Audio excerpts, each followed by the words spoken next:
こんにちは、花です。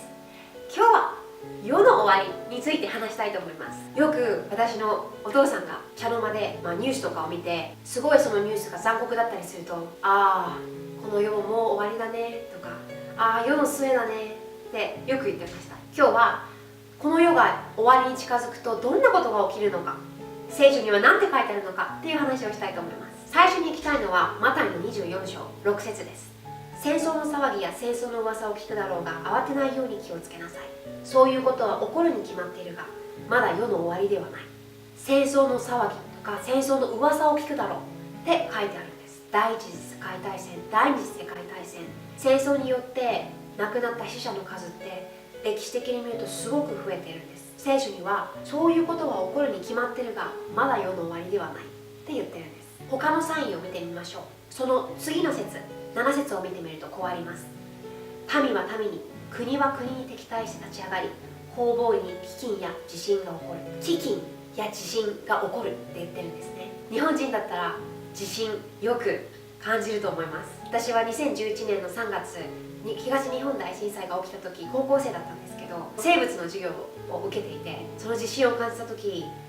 私死んじゃうのかなって思った覚えがあります。そのくらい地震って自分がコントロールできるものではないし、どうにかできるものでもない。日本だけではなくてインドネシア、タイ、方々で地震、災害が起きてるんです。これが2つ目のサイン。他の箇所も見てみましょう。テモテへの手紙に3章には終わりの時の人々のありさまが書かれています。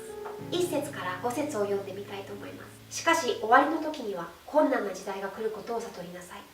その時人々は自分自身を愛し、金銭を愛し、洞を吹き、高慢になり、神をあざけり、良心に従わず、恩を知らず、神を恐れなくなります。また情けを知らず、和解せず、中傷し、節度がなく残忍になり、善を好まず、人を裏切り軽率になり、思い上がり、神よりも快楽を愛し、新人を装いながらその実、新人の力を否定するようになります。さあ、この世の人々の様子とここに書かれている人々の様子、何か共通点があると思いますか？人々は自分自身を愛するようになってお金を愛したり、自分の快楽ばかりを求めたりする。私もクリスチャンになる前、パーティーに行ってお酒を飲んで、自分が楽しければどうでもいいっていうような考えがありました。人々の心の中に自分が良ければいいとか、自分の心に従って生きるとか、お金さえあればいいとか、悪いことした方がかっこいいみたいな、そんな考えがこの社会に根付いてるんじゃないかなと思います。でもこれはまだ始まりなんです。どうやったらこの世が終わりに近づいているかってわかるんでしょうか？夏の前に木の葉っぱが緑になって葉が伸びていくと、夏が近づいたなって感じると思います。それと同じで、聖書の中にはこの世が終わりに近づいたサインが書かれているんです。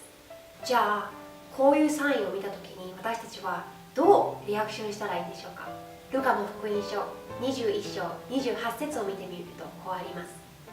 このようなことが起こり始めたら身を起こして頭を上げなさい。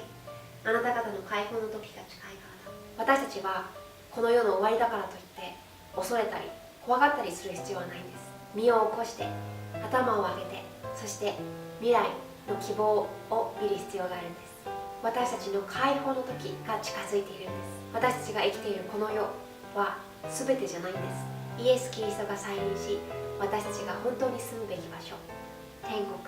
に行くことができるんです。2000年以上前に書かれた聖書にこんなに正しくこの世の終わりに何が起こるかって書いてあるのはすごく驚くべきことだと思います。この世の終わりにどんな印が起きるのか、どんなサインが起きるのか、もっと知りたい人は Facebook やメールに連絡してください。それではまた会いましょう。